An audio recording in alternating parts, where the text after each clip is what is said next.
दोस्तों, जब अल्लाह तबारक व तआला किसी को बचाने पर आए तो आसमान से उसके लिए फरिश्ते नाजिल कर देता है, जिन्हें देखकर इंसानी अकल दंग रह जाती है। यह कैसे मुमकिन हुआ? मगर अल्लाह तबारक व तआला अपनी कुदरत की निशानियां दिखाता है ताकि लोगों को पता चल सके कि इस दुनिया को चलाने वाला कोई तो है। वह अगर चाहे तो किसी को समुद्र के पानी से, किसी को फिजाओं के अंदर से बचा ले। अगर ना चाहे तो घर के अंदर 7 पर्दों के अंदर भी पनाह कर देता है। रियाज में एक हिंदुस्तानी जिसकी एसी और फ्रिज की वर्कशॉप थी, एक दिन एक सऊदी शेख उसके पास आकर झगड़ने लगा, तुमने मेरे घर में मौजूद एशियो की सर्विस ठीक तरीके से नहीं की। हिंदुस्तानी पहले उसे प्यार से समझाता रहा, मगर वह सऊदी शेख बात सुनने को तैयार नहीं था। शेख ने गुस्से में हिंदुस्तानी को एक जोरदार छापड़ लगाया। इसकी वजह से हिंदुस्तानी दूर गिर पड़ा। हिंदुस्तानी का नाम अजमल था। चुनाचे शेख ने अजमल को आगे बढ़कर मारना शुरू कर दिया। इधर से हिंदुस्तानी भी गुस्से का तेज था। उसके हाथ में रेंच आया, उसने शेख के सर पर वार किया। शेख की हालत गैर होने लगी। वहाँ पर मौजूद दूसरे लोगों ने पुलिस को कॉल की। चुनाचे पुलिस मौके पर पहुंच गई, मगर उस वक्त शेख इस दुनिया से रुखसत हो चुका था। अब हिंदुस्तानी अजमल को गिरफ्तार कर लिया गया। यह सीधा साधा कत्ल का केस था। सऊदी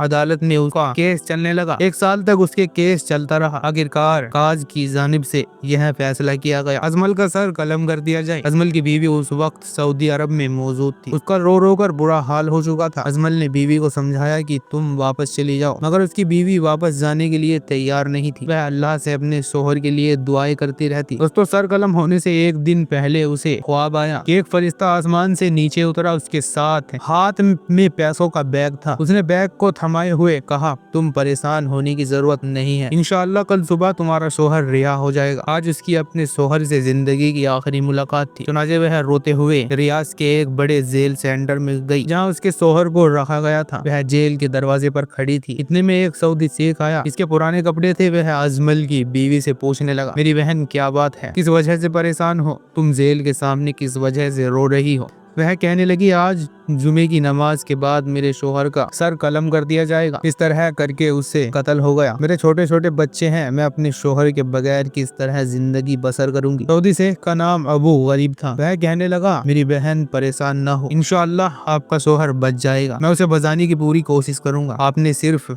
मेरे लिए दुआ करनी है। अबू गरीब वहाँ से निकलकर बाजार गया। उसने तोप को सर पर रखने वाला मछला खरीदा। इसके बाद एक VIP बैग खरीद कर मस्जिद में चला गया। उस वक्त मस्जिद में जुमे की नमाज हो रही थी। अबू गरीब एक ऊंचा लंबा कद हसीन नौजवान था। जब उसने हाथ में बैग पकड़ा तो हर किसी को ऐसा दिखाई दे रहा था जैसे यह इलाके का अमीर तरीन आदमी हो। जुमे की नमाज के बाद मस्जिद के बाहर लोग इकट्ठा हो गए, क्योंकि अजमल का उस जंग है सर कलम होना था। अबू गरीब को उन लोगों का नाम पता मालूम था जिन लोगों ने उन्हें सर कलम करना था। चुनाचे ये सेंटर जेल में गया, जो कि मस्जिद के पास ही थी। इसने एक पुलिस वाले को कहा कि मैं सर कलम के सिलसिले में आया हूँ, मैं फला आदमी से मिलना चाहता हूँ। पुलिस वाले ने सर से पांव तक देखा तो उसे भी ऐसा महसूस होने लगा जैसे यह बहुत बड़ा बिजनेसमैन हो सकता है। यह अजमल की दीद देने के लिए आया हो। चुनाचे पुलिस वाला अबू गरीब को एक बड़े ऑफिसर के पास लेकर चला गया। ऑफिसर अबू गरीब से पूछने लगा, तुम कौन हो,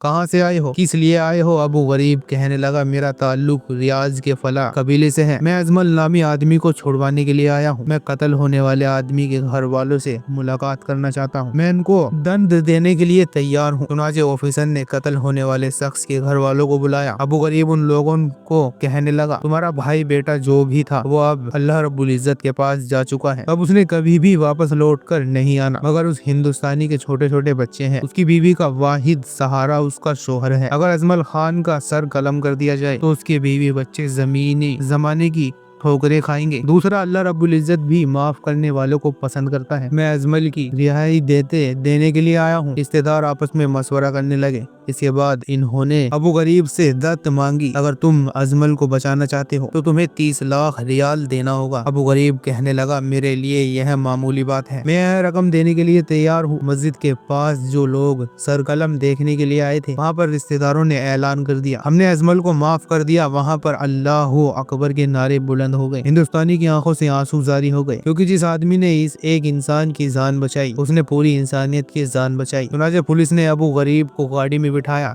कत्ल होने वाले शेख के घर वाले अपनी अपनी गाड़ियों में बैठ गए और काजी के पास पहुंच गए। काजी ने अबू गरीब से पूछा, क्या तुम इस आदमी की दीद देने के लिए तैयार हो? अबू गरीब ने हाँ में जवाब दिया। काजी ने जब पैसों के बारे में पूछा तो वह कहने लगा, पैसे इस बैग में मौजूद है। चुनांचे काजी ने बैग को खोलकर पैसे निकालने को कहा। जब अबू गरीब ने बैग को खोला तो उसमें सिर्फ 50 रियाल थे। काजी इंतहा गुस्से से पूछने लगा, तुम कहाँ से आए हो? इस जगह काम करते हो? अबू गरीब बताने लगा, मैं फला अस्पताल में काम करता हूँ। यह रियाज में पागलों का इलाज करने वाला अस्पताल था। चुनांचे अबू गरीब को गिरफ्तार कर लिया गया। जब वहाँ से पता करवाया गया तो मालूम हुआ अबू गरीब एक पागल आदमी है। 1 साल से वहाँ पर उसका इलाज हो रहा है। चुनांचे सर कलम का फैसला अगले जुमे तक मुकर्रर कर दिया गया। जब यह बात सऊदी वजारत दाखिला तक पहुंच गई, उसने अपने मुजालिमों को हुक्म दिया कि पता करो कि अबू गरीब वाकई ही एक मरीज है। चुनांचे फिर तस्दीक करने पर पता चला यह बात सच्ची है, जबकि कत्ल होने वाले शेख के घर वालों ने दीद कबूल कर ली है। चुनांचे वजारत दाखिल ने अजमल की 30 लाख रियाल दीद बैतुल माल से अदा की। खवातीन हजरत, यूं अजमल खान एक पागल आदमी की वजह से जेल से रिहा हुआ। यूं अल्लाह तबारक व तआला ने एक मजबूर आदमी को उसके लिए